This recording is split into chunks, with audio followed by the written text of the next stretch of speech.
For the longest time, I looked at Elite's planetary ports and accepted that there will always be that understandable size limit to human structures. There are only so many assets that can fill the screen before a system bogs down, and there can only be so much time spent on asset creation, right?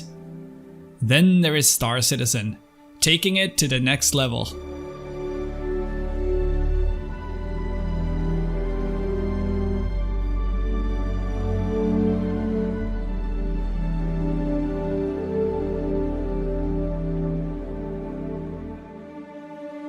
Welcome to episode 4 in the Why Play Elite series, where we take a look at cities.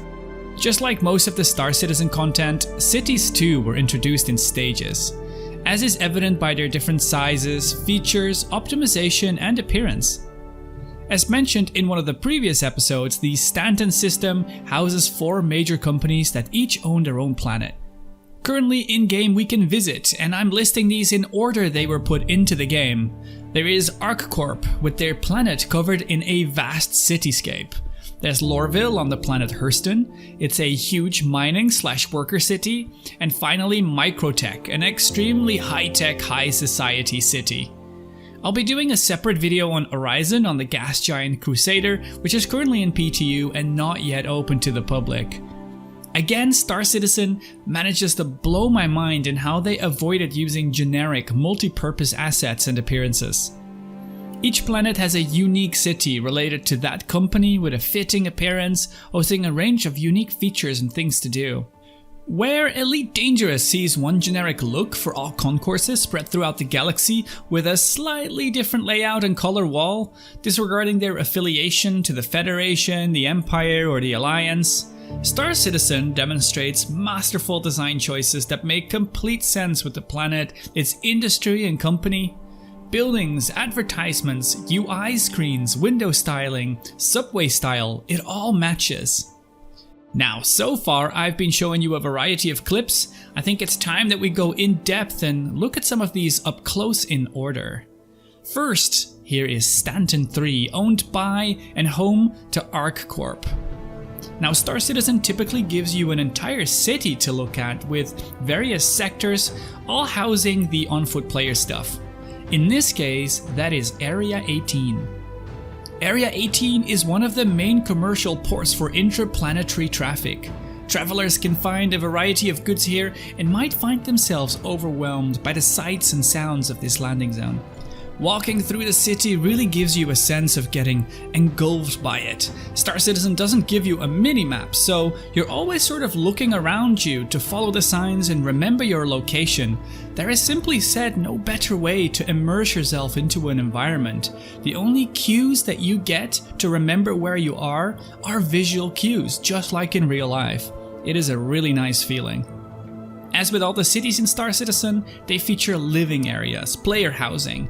For now, these remain a simple respawn. I've mentioned this before, but in the future you'll be able to purchase a persistent home for yourself to return to, and this looks super promising. There are the many shops for you to visit with, again, the interactable systems to look at and try on clothing and weapons.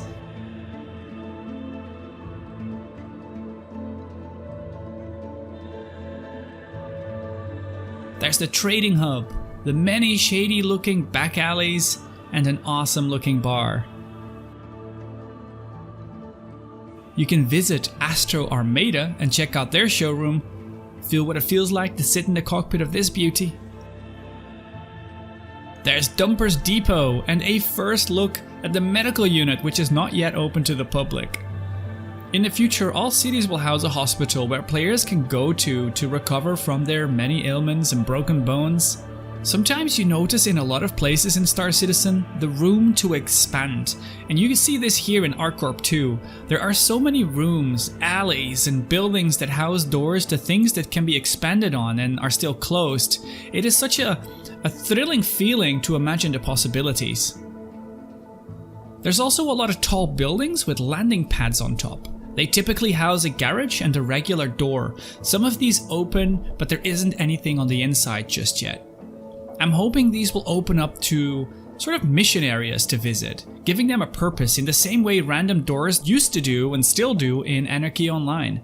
I've mentioned this game before. Anarchy Online saw players take missions that would take them to a random location in the open world, and players would then go into the door, loading into an instanced area, and find a building or cave with a proc-gen layout.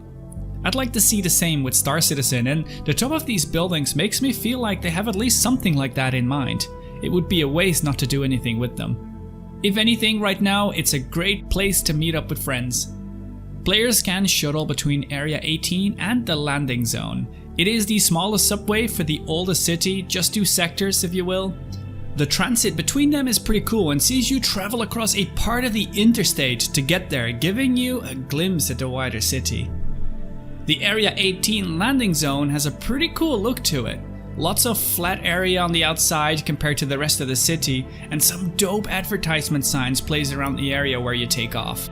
For the rest though, it's pretty simple, so I say we move on to our second city, Lorville. Lorville is fascinating. It's a real workers' town, massive, industrialized and grungy.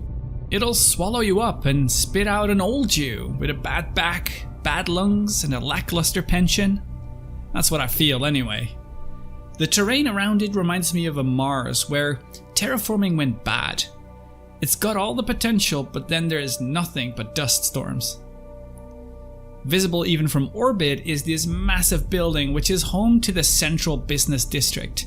More on that in just a bit. First we're arriving at Teasa Spaceport. First thing you'll notice is this sexy M50 sitting there, eyeing you up in all her beauty. She does look fine, doesn't she? Of course you can take a seat too and feel how she feels. Turn around and well, there's not just an M50 sitting there. There's an actual used ships dealership right around the corner in this massive glass complex, looking just like the ship showrooms you'd find on Elite's space outposts. Oh my, this is exactly what I imagined walking around in a ship showroom would feel like in Elite. Only it's Star Citizen. You can, of course, walk up to any ship, interact with it, test out doors and ladders, get inside, test all the seats, the turrets. Wow. Just wow. Welcome to Lorville. Moving on from this spaceport, we see a subway network much more complex than ArcCorp's. There are multiple lines going between the spaceport, the business district and Leavesden station.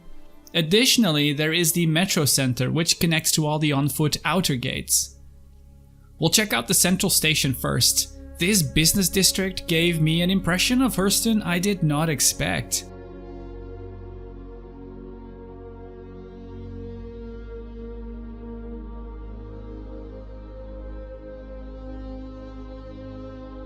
One of my favorite architectural styles is one with lots of concrete, sort of brutalist.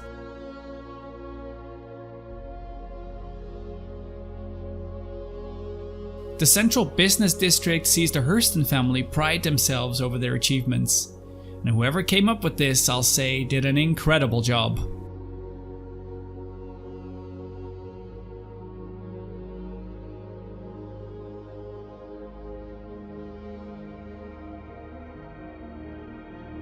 We're regular folk though, bad lungs and back, remember? Let's head for Leavesden Station. This city feels a bit like ArcCorp with added grunge, more focused around industry and the workers' town. There's again a bar.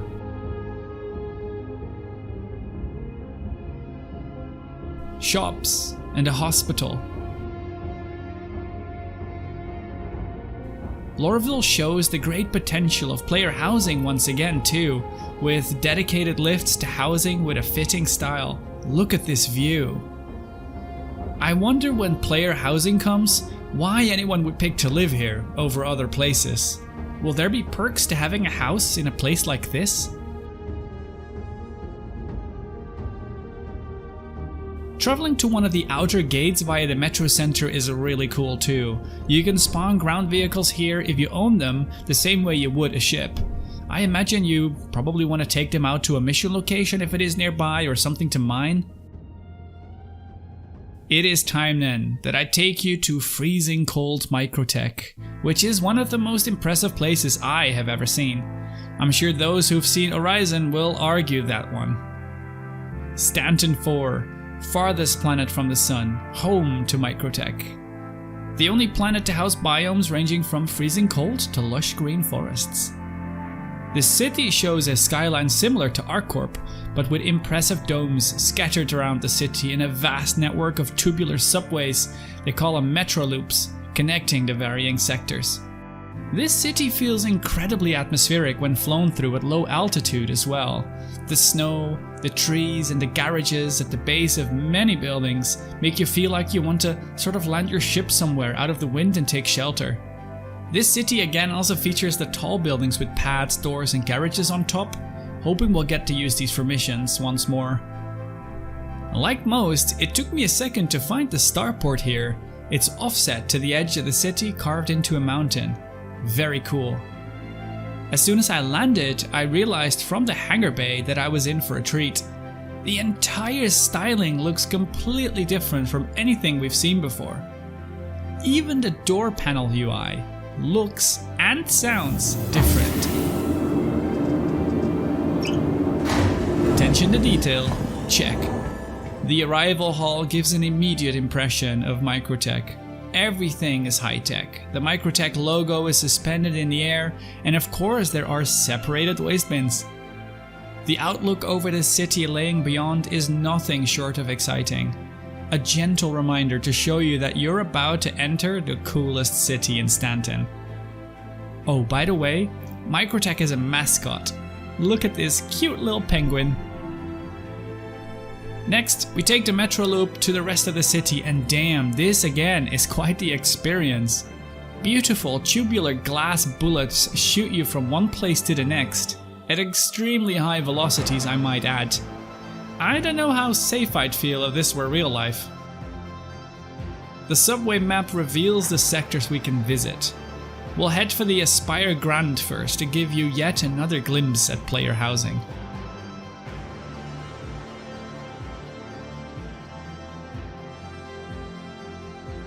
Now here I'd want to live.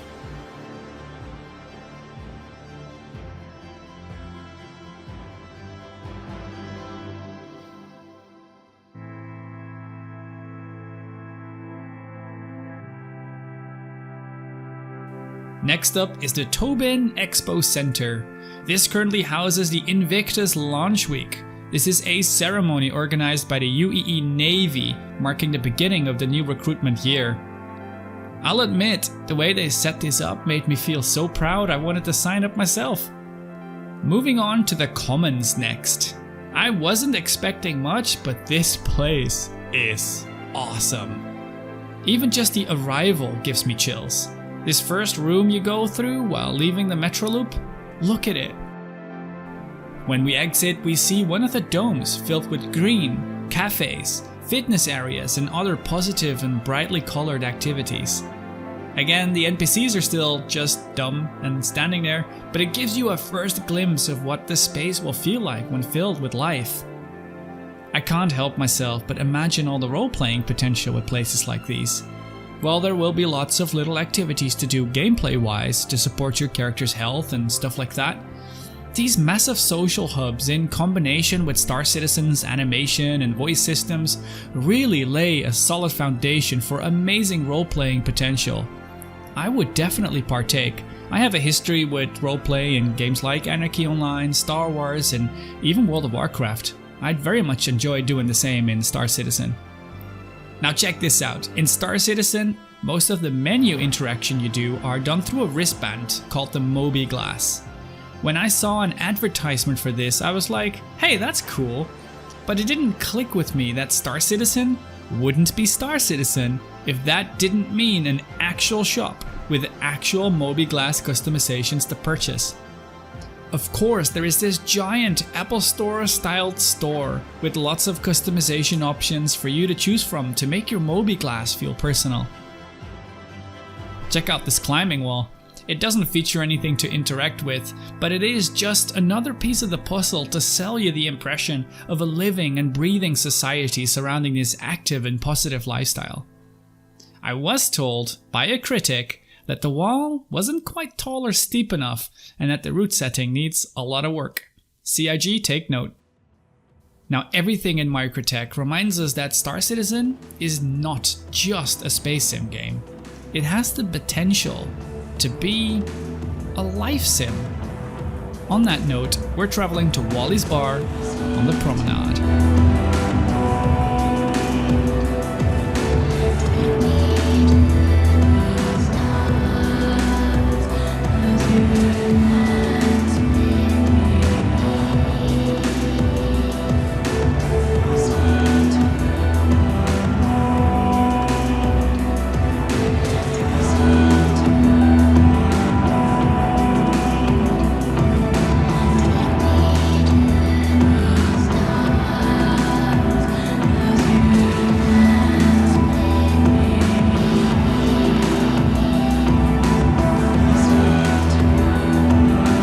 That the space station bar sucked, you mentioned wait until you see the bar on New Babbage, and you did not disappoint. This place is incredible, and I hope that again role-playing will be a lively activity in places like this. Unfortunately, I couldn't get the bartender to pour me a drink, but that's alright. On a sort of final note, I wanted to talk about the restricted airspace around these cities. I realized that a lot of these assets aren't necessarily meant to be seen up close, but there is a definite difference in relaxation of this restricted airspace between ArcCorp, Lorville, and Microtech. I personally really like a sort of car meet with spaceships, just meeting up and having fun together, landing between and on top of buildings, driving around them, and simply hooning about. Now, ArcCorp permits some flying between the buildings. Lorville is extremely limited and irritating, honestly. The autopilot just constantly takes over control from you, even when you don't expect it and you're pretty clearly flying over stuff. And then there's Microtech, which allows you to go anywhere you like. Despite having some weird artifacts around buildings, there is an infinite amount of freedom as to where you can go, and I really like that. I personally really hope that we can be given such freedom everywhere. Clean up some of the artifacts, and I don't care that the vast majority of the cities will have lower quality assets as they weren't meant to be walked around. I just want the option to meet somewhere in a shady place of my choosing and have fun with it. So, there you have it. We went pretty quick, but these are the cities of Star Citizen, and as expected, they are massive and so much fun to be in and about. There is nothing quite like this in Elite Dangerous. Of course, we have the planetary outposts and the circular sort of stadium port, but cities, these are promising. I really like how the cities are really big and show a few sectors meant for on-foot gameplay, and this way we can have that really high level of detail in some places and more regular flight or space sim levels of detail for the rest around it. Now, I can't wait to review Crusader next in all its gaseous beauty, and we'll see when that comes out. The next video might be Crusader or something else related to ships. I'll have a feel and see what happens. So, on a final message, I say, see you out there in the verse.